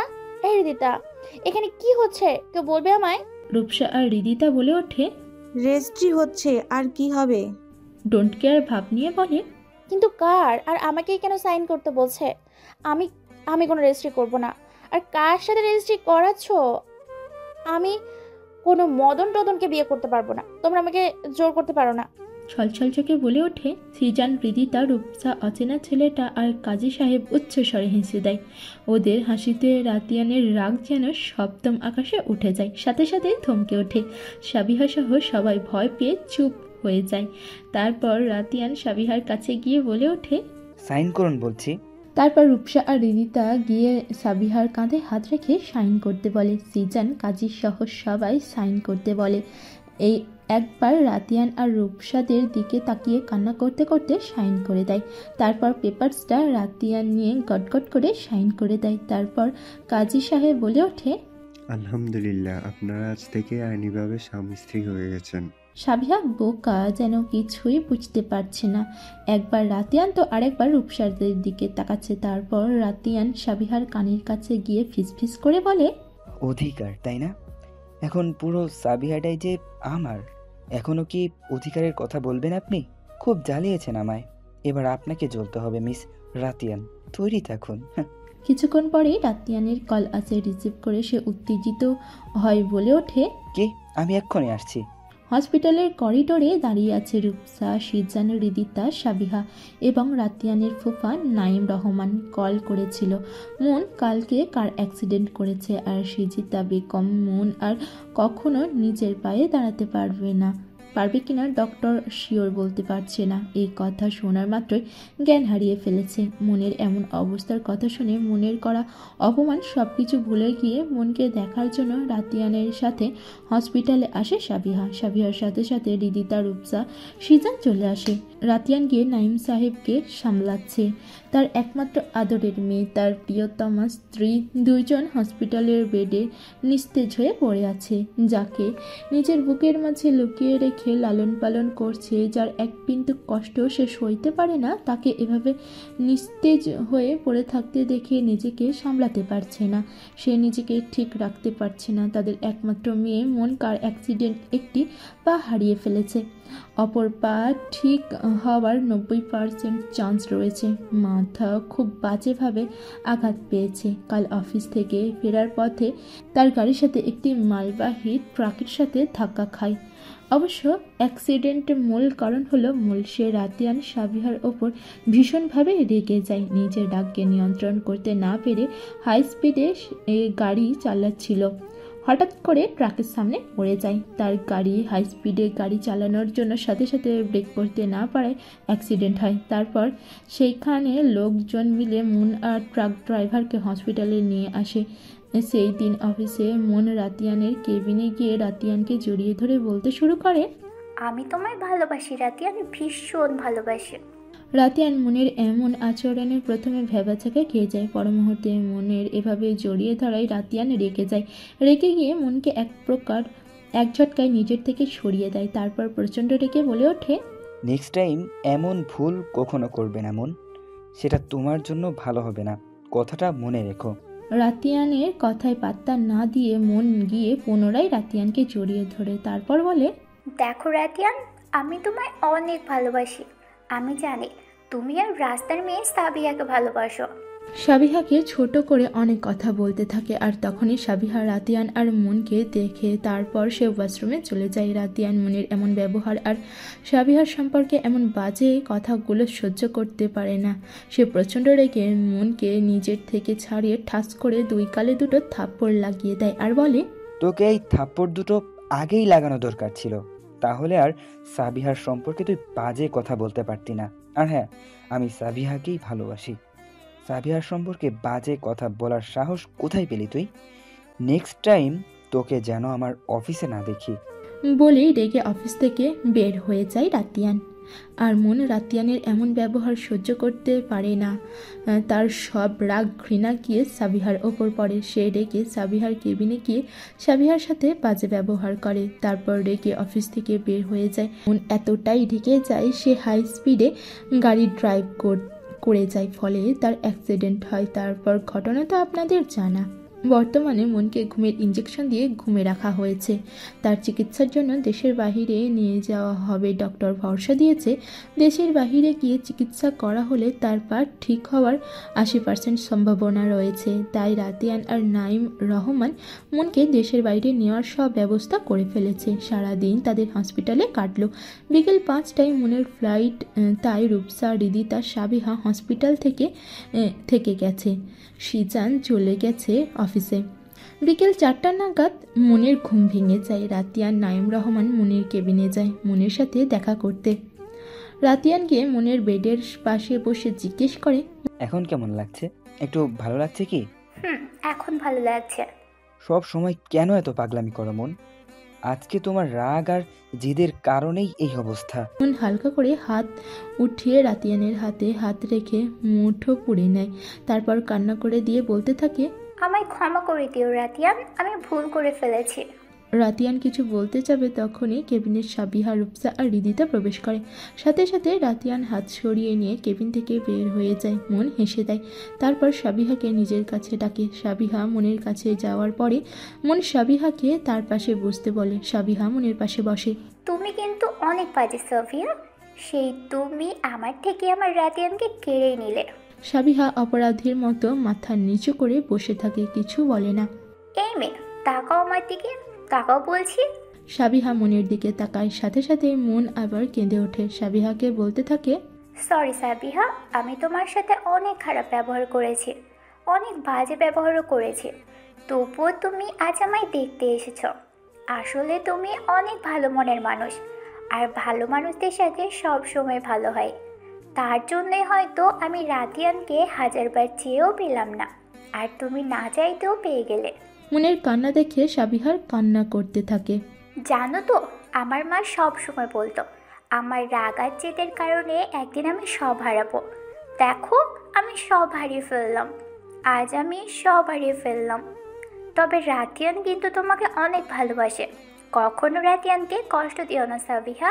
ওদের কথার মাঝে নার্স এসে বলে সবাইকে বাহিরে যেতে, রুগীকে রেস্ট নিতে হবে, ওনার 5টায় ফ্লাইট। তারপর সবাই কেবিন থেকে বের হয়ে যায় মনকে রেখে।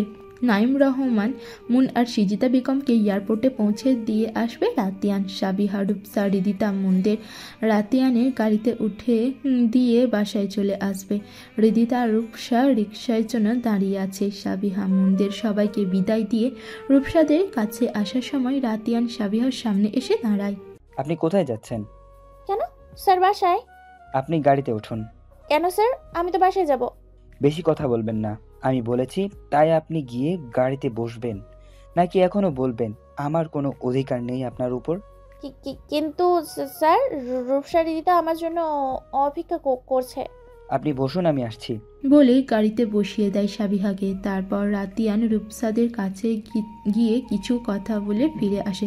তারপর রূপসা আর রিদিতা চলে যায়।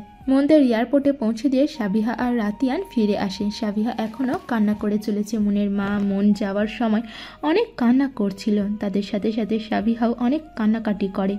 মাঝে কয়েকবার সাবিহাকে ধমক দিয়েছে কান্না থামানোর জন্য, কিন্তু সে এখনও কান্না করে চলেছে। এবার রাতিয়ানের আর ইচ্ছা হলো না সাবিহাকে রাগ দেখানো। হঠাৎ মাঝ রাস্তায় গাড়ি থামিয়ে ফেলে। রাতিয়ান সাবিহার হাত দুটো ধরে নিচের দিকে ফিরিয়ে নরম স্বরে বলে, কান্না থামান সাবিহা, আপনাকে কান্না করতে দেখলে আমার এই কানে ভীষণ ব্যথা অনুভব করি। বুকের পাশে হাত রেখে বলে রাতিয়ান। রাতিয়ান সাবিহার চোখের জল মুছে দিয়ে সাবিহার দিকে তাকিয়ে বলে, কেন এমন হয় আমার সাথে? কেন আপনাকে কান্না করতে দেখলে আমার এত কষ্ট হয়? বলতে পারবেন আপনি? জানি বলতে পারবেন না আপনি। বলে গাড়ি স্টার্ট দিয়ে সামনে তাকিয়ে ড্রাইভে মনোযোগ দেয়। আর সাবিহা রাতিয়ানের বলা কথাগুলো ভাবতে থাকে। আর রাতিয়ানের দিকে অবাক হয়ে পলকবিহীন দৃষ্টিতে তাকিয়ে থেকে কিছুক্ষণ পরেই সে ঘুমিয়ে পড়ে। সারা দিন তার ওপর অনেক কিছুই ঘটেছে, ক্লান্তিতে চোখ লেগে যায়। সাবিহা উঠুন। সাবিহা তো ঘুমে বিভোর, সে যেন রাতিয়ানের কথাগুলো শুনতে পায়নি। রাতিয়ান এবার সাবিহার দিকে এগিয়ে গিয়ে কপালে লেগে থাকা চুলগুলো সরিয়ে দিয়ে আদর মাখা স্বরে ডেকে ওঠে। এবার সাবিহা জেগে যায়। রাতিয়ানকে নিজের এত কাছে থেকে ছিটকে সরে যায়। তারপর তুতলিয়ে বলে ওঠে, আমরা কি এসে গেছি? রাতিয়ান গম্ভীর স্বরে বলে, আমরা এসেছি, 30 মিনিট হয়ে গিয়েছে। কি 30 মিনিট? আপনি আমাকে ডাকেননি কেন?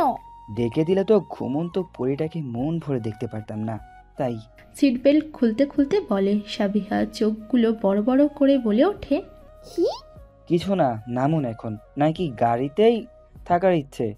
থাকার ইচ্ছে থাকলে বলতে পারেন, আমি আপনাকে সহ গাড়ি লক করে রেখে যাই, তারপর সারা রাত এখানেই থেকে যাবেন। সাবিহা তড়িঘড়ি করে নেমে পড়ে গাড়ি থেকে। যার মানে সে চায় না গাড়িতে থাকতে। গাড়ি থেকে নেমে আশেপাশে তাকিয়ে বোঝার চেষ্টা করে সে কোথায় আছে। সে ভালোভাবে তাকিয়ে দেখে তারা রাতিয়ানদের বাড়ির সামনে দাঁড়িয়ে। সাবিহা অবাক হয়ে বলে ওঠে, স্যার আমি আপনার বাড়িতে কেন? আপনি কেন আমাকে আপনার বাসায় এনেছেন? আমি আমার বাসায় যাব স্যার। চুপ, আমার সাথে ভেতরে চলুন, একটা কথাও না। বলে সাবিহার হাত ধরে রাতিয়ান বাসার ভিতরে যেতে থাকে। সৃজন চৌধুরী ড্রয়িং রুমে বসে আছেন। রাতিয়ান আর সাবিহাকে সদর দরজায় পা রাখার আগে সৃজন চৌধুরী অহংকার ছেড়ে বলে ওঠে, দাঁড়াও, আমার বাসায় প্রবেশ করবে না তোমরা। বলে সাবিহাদের সামনে এসে দাঁড়ায় আর বলে ওঠে, সাবিয়া, তোমাকে আমি কতটা ভালোবাসতাম, আর তুমি কি করলে? আমার ছেলেটাকে ফাঁসিয়ে বিয়ে করে নিলে। আমার ভালোবাসার এই প্রতিদান দিলে তুমি। তোমার থেকে এটা আমি কখনো আশা করিনি সাবিয়া। মন তবে সত্যি বলেছিল, আমি বিশ্বাস করিনি। আজকে তা প্রমাণ করে দিলে তুমি। সাবিহা শুধু কেঁদে চলেছে, সে কিছু বলতে পারছে না। হয়তোবা তার জন্মই শুধু কান্না করার জন্য। হঠাৎ রাতিয়ান বলে ওঠে, বাবা তুমি এসব কি বলছো? তুমি তো নিজে। রাতিয়ানকে থামিয়ে সৃজন চৌধুরী ধমকে উঠে বলে, আমি সাবিয়াকে আমার বাড়ির পুত্রবধূ হিসেবে মানি না, আর না কখনো মানব। তুমি সাবিয়াকে এখনই ওর বাসায় দিয়ে আসবে। আর আমি কখনো সাবিয়াকে আমার সামনে দেখতে চাই না, আর এক মুহূর্ত না। বলে সৃজন চৌধুরী সিঁড়ি বেয়ে নিজের রুমের দিকে চলে যায়। সাবিহা কান্না করতে করতে দৌড়ে চলে আসে সেখান থেকে। আজকে সে তার আরেকজন আপন মানুষকে হারিয়ে ফেলল, যাকে সে বাবার আসনে বসিয়েছিল, যার ভালোবাসায় সে বাবার ভালোবাসা অনুভব করত। কেন বারবার তার সাথে এমন হয়? তার প্রিয় মানুষগুলোই কেন তাকে ছেড়ে চলে যায়? কান্না করতে করতে বাসা থেকে বের হওয়ার সময় কেউ সাবিহার হাত ধরে নেয়। সাবিহা তাকিয়ে দেখে রাতিয়ান। সাবিহা রাতিয়ানের ওপর রেগে যায়। সে রাতিয়ানের বুকে 2 হাত দিয়ে নিজের সর্বশক্তি দিয়ে ধাক্কা দিতে দিতে কান্না করে বলে, সব আপনার জন্যই আঙ্কেল আমি ভুল বুঝলো। আচ্ছা আমি কি খুব বাজে? সবসময় কেন আমার প্রিয় মানুষগুলো আমায় ছেড়ে চলে যায়? তারপর সাবিহা কান্না করতে করতে মাটিতে পড়ে যায়। রাতিয়ান সাবিহাকে উঠিয়ে নিচের বুকে শক্ত করে জড়িয়ে ধরে বলে, কিছু হয়নি, কেউ ছেড়ে যায়নি তোমায়। সবাই ছেড়ে গেলেও আমি তোমায় কখনো ছেড়ে যাব না। তুমি কান্না করিও না প্লিজ, সব ঠিক হয়ে যাবে। আমি সব ঠিক করে দিব, প্লিজ তুমি আর কেঁদো না। তোমার কান্না আমার একদম সহ্য হয় না সুহাসী। তোমার মুখে আমি সব সময় হাসি দেখতে চাই, কান্না না। আর কেঁদো না, সব ঠিক হয়ে যাবে। বলে চোখের জল মুছে দেয়। তারপর রাতিয়ান সাবিহাকে নিয়ে গাড়িতে বসিয়ে দেয়। রাতিয়ান সাবিহাকে তার বাসায় রেখে আসে। সাবিহা ব্যালকনিতে এক কোণে চুপচাপ বসে নিজের জীবন হিসাব মিলাতে ব্যস্ত। কিছুতেই যেন সে নিজের জীবনের হিসাব মিলাতে পারছে না। বরাবরের মতো সে ব্যর্থ। সে বারবার তার সাথে একই ঘটনা বারবার ঘটে চলেছে। কেন তার অতি কাছের মানুষগুলো চলে যায় তাকে নিঃস্ব করে দিয়ে। চলে গেছে 4 দিন। সাবিহা আর অফিসে যায়নি। যাবেই বা কিভাবে? অফিস থেকে রিজাইন লেটার দেওয়া হয়েছে সাবিহাকে। অফিস থেকেই তাকে রিজাইন দিতে বলা হয়েছে। সব হারাতে হারাতে সাবিহা যেন নিঃস্ব হয়ে গেছে। না এই কয়েকদিনে হৃদিতা খবর নিয়েছে, আর না রাতিয়ান। যেই মানুষটা সকাল বিকেল খবর রাখতো সেই মানুষটারও কোনো খবর নেই। হৃদাও আমি একা রেখে দূরে চলে গেল। সাবিহা, এখানে কেন বসে আছো তুমি? রুমে আসো। আর সব সময় কেন ব্যালকনিতে থাকো তুমি?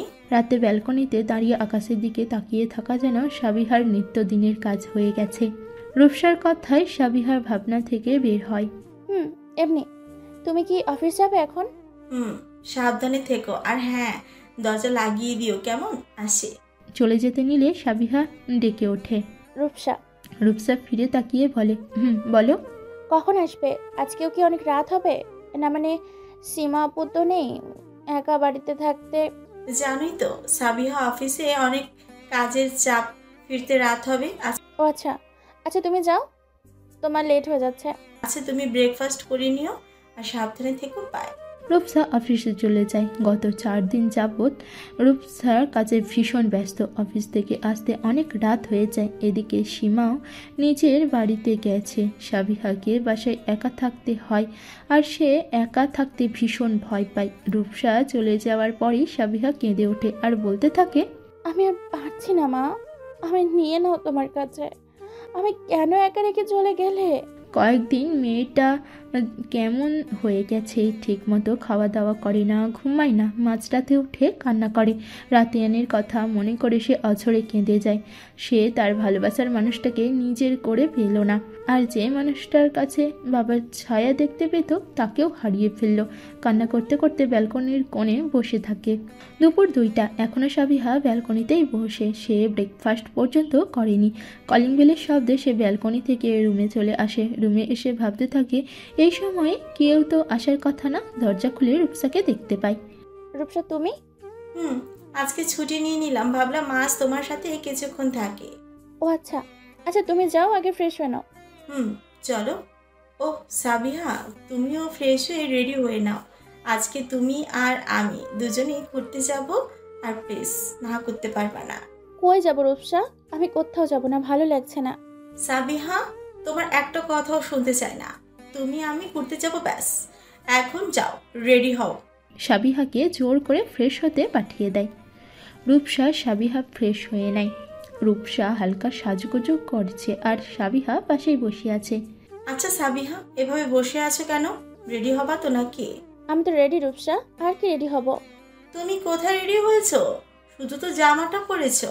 সাবিহা খয়েরি কালারের একটি গ্রাউন পরেছে, আর কোমর পর্যন্ত চুলগুলো আলতো করে বিনুনি করেছে। দেখি, এদিকে আসো। বলে রূপসা সাবিহাকে জামার সাথে ম্যাচিং করে হালকা খয়েরি লিপস্টিক আর কাজল দিয়ে দেয়। ব্যাস, আর কিছু করতে হবে না। খুব সুন্দর লাগছে তোমার। নাও চলো, এখন বের হই। কিন্তু আমরা কোথায় যাবো রূপসা? আর সাবিহা, আগে চলো, পরে দেখতেই পারবে। দুজন মিলে বের হয়ে পড়ে। সাবিহাতে রিক্সা এসে থামে একটি বাসার সামনে। রিক্সা থেকে নেমেই সাবিহা দেখে তারা রাতিয়ানদের বাসার সামনে। সে আটকে ওঠে। রূপসাকে বলে ওঠে, রূপসা, আমরা এখানে কেন আসলাম? আমি এখনই বাসায় চলে যাব। আঙ্কেল আমায় দেখলে খুব কষ্ট পাবে রূপসা। আমি চাই না আঙ্কেল আমার জন্য কষ্ট পাক। আমি আবার আঙ্কেলকে আমার থেকে দূরে সরে যেতে দেখতে পারবো না রূপসা। বলে সাবিহা উল্টো হাঁটে। সাবিহা কিন্তু রূপসা হাত ধরে ফেলে। দেখো, আমি জানি না রাতিয়ান স্যার কেন তোমায় এখানে আসতে বলেছে। শুধু বলেছে তোমার সাথে স্যারের নাকি কিছু কাজ ছিল, মানে কিছু পেপারসে নাকি তোমার সাইন লাগবে। চলো ভেতরে চলো বলে। দুজন গেটের ভিতরে চলে যায়, আর সাবিহা ভাবতে থাকে, বাসাটা কি সুন্দর করে সাজানো হয়েছে। আচ্ছা, এই বাড়িতে কি কোনো অনুষ্ঠান আছে? স্যারেরই বা আমার সাথে কিসের কাজ, কিসের সাইন? আচ্ছা, স্যার কি আমার সাথে ডিভোর্স করতে চাইছে? ভাবতে ভাবতে চোখ দুটো ছলছল করে ওঠে সাবিহার। ডিভোর্স তো চাইতেই পারে, আমি তো তার যোগ্যই না। আমার উচিত স্যারের জীবন থেকে সরে যাওয়া। আমাদের রেজিস্ট্রি তো স্যারের জেদের কারণে হয়েছে। হয়তোবা স্যার এখন মুক্তি চাইছে আমার থেকে। সাবিহা রূপসা বাসার সদর দরজায় এসে দাঁড়ায়। সাবিহা পা যেন থমকে গেছে, তার কেমন যেন কষ্ট লাগছে, চোখের কোণ বেয়ে জল গড়িয়ে পড়ছে। আরে সাবিহা, চলো না, দাঁড়িয়ে পড়লি কেন? বলে দরজা হালকা করে ধাক্কা দিয়ে হাত টেনে ভিতরে যাওয়ার জন্য পা বাড়াতে সিঁড়ি থেকে হুঙ্কার দিয়ে কেউ বলে ওঠে, তোমার সাহস কি করে হলো এভাবে আমার বাসায় প্রবেশ করার? সাবিহা ভয় পেয়ে চট করে ভিতরে সিঁড়ির দিকে তাকায়। সিঁড়িতে সিজান চৌধুরী দেখতে পায়। সাবিহা সিজান চৌধুরীকে দেখে। সিজান চৌধুরী সিঁড়ি দিয়ে নেমে ড্রয়িং রুমে এসে চোখ পাকিয়ে বলে ওঠে, তোমার সাহস তো কম না, তুমি আমার বাসায় এভাবে আসার সাহস পাও কোথায়? সাফিয়ার দৃষ্টি মেঝেতে সীমাবদ্ধ। সে মেঝের দিকে তাকিয়ে অঝরে চোখের জল বিসর্জন দিচ্ছে। সাবিহা মেঝের দিকে তাকিয়ে কান্না করছে। তখনই কারো হাসির শব্দ শুনতে পায়। মাথা উঁচু করে তাকাতেই দেখতে পায় সিজান চৌধুরী তার দিকে তাকিয়ে উচ্চস্বরে হেসে চলেছে। হেসে হেসে সাবিহার ভিতরে প্রবেশ করতে বলে। সাবিহা যেন বোকা মনে চলে যায়। হঠাৎ করে সিজান চৌধুরী কেন হাসা শুরু করেছে, বাসায় প্রবেশ করতে বলছে, বুঝে উঠতে পারছে না। সিজান চৌধুরীর মুখের দিকে বোকা বোকা চাহনিতে তাকিয়ে ভিতরে প্রবেশ করতে নিলেই ওপর থেকে এক গাদা ফুলের পাপড়ি বৃষ্টি শুরু হয়ে যায়। সাবিহার পুরো অবাক হয়ে এক রাশ মুগ্ধতা নিয়ে তাকিয়ে আছে, ওপরের দিকে তাকিয়ে আছে পড়তে থাকা পাপড়িগুলোর দিকে। পুরো বাড়িটা ফুল দিয়ে সাজানো, কি সুন্দর করে সাজানো হয়েছে পুরো বাড়িটা। চোখ জড়িয়ে যাওয়ার মতো সাবিহা পুরো বাড়িটা একবার চোখ বুলিয়ে নেয়। রূপসা সাবিহাকে নিয়ে ভিতরে প্রবেশ করে। সিজান চৌধুরীর সামনে এনে দাঁড় করিয়ে দিয়ে বলে, এই নিন আঙ্কেল, আপনার পুত্রবধূ আপনার বাড়িতে এসে গেছে। সাবিহা তাদের কথার মানে খুঁজে পাচ্ছে না। অবিশ্বাস্য চোখে আশেপাশে তাকায় সাবিহা। সামনে তাকিয়ে দেখতে পায় সিজান চৌধুরী তার দিকে হাসি হাসি মুখ করে তাকিয়ে আছে। পাশেই তার মামা মামি আর ছোট আদরের বোন কাইফা, সিজান, হৃদিতা, হাসিব, সীমা আরও অনেক মানুষের উপস্থিতি। সবাই সাবিহাকে দেখতে ব্যস্ত, যেন নতুন বউ দেখতে এসেছে। সাবিহা একের পর এক ঘটনা আকস্মিকতায় অবাক হয়ে যাচ্ছে, শুধু অবাক হয়ে তাকিয়ে সবাইকে দেখছে। তখনই তার ছোট আদরের বোন কাইফা দৌড়ে সাবিহার কাছে চলে আসে। জড়িয়ে ধরে বলতে থাকে,